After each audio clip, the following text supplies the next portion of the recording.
हमारे समाज में कुछ ऐसी घटनाएं घटित होती रहती हैं जो शर्मनाक हैं और लोगों को जरा भी इससे ऐसा नहीं लगता है कि उसने गलत किया है। इंसान इस हद तक हैवानियत की हद पार करने लगा है कि वो इंसान को इंसान समझना ही भूल चुका है, मतलब भूल गया है। और हमारे समाज की लड़कियां यानी बहन बेटियां, जैसे उनके अंदर तो जान है ही नहीं, जैसे चाहो वैसे उनको इस्तेमाल करो, जैसे चाहो वैसे उनके साथ सलूक करो। क्यों भाई, आपके घर में नहीं है क्या? या आप इसमें अपने आप को मर्द कहते हैं?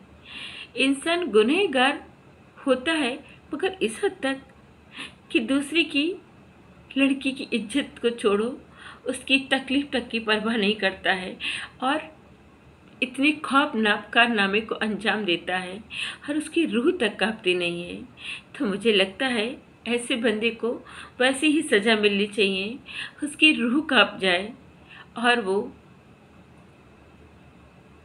उस मुकाम पर पहुंच जाए जहां पर उस लड़की को उसने पहुंचाया, मतलब उसके साथ भी वही सलूक किया जाए।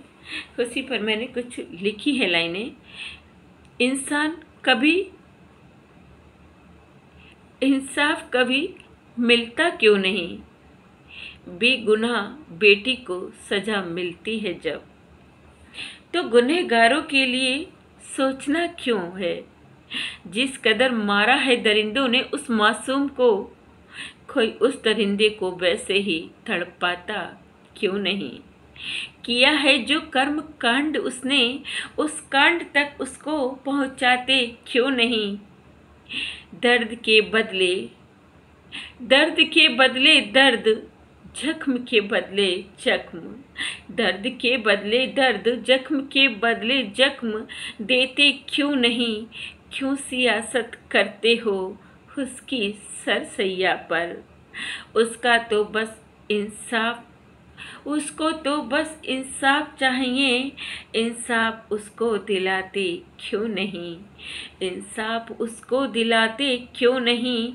रात के अंधेरे में जुगनू भी तो चमकता है, तुम हैवान बनकर अस्मत लूटते क्यों रहे? माना तुम सब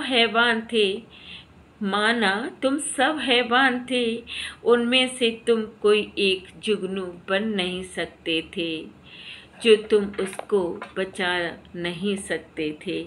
दर्द से जो चीखती रही, तुम अस्मत लूटते रहे। माँ नहीं दिखी, बहन नहीं दिखी, जो इस हद तक उसको तोड़ते रहे। वो कोई पेड़ की डाल नहीं थी जिसको तुम चीरते रहे। मासूम को सजा इस हद तक देते रहे।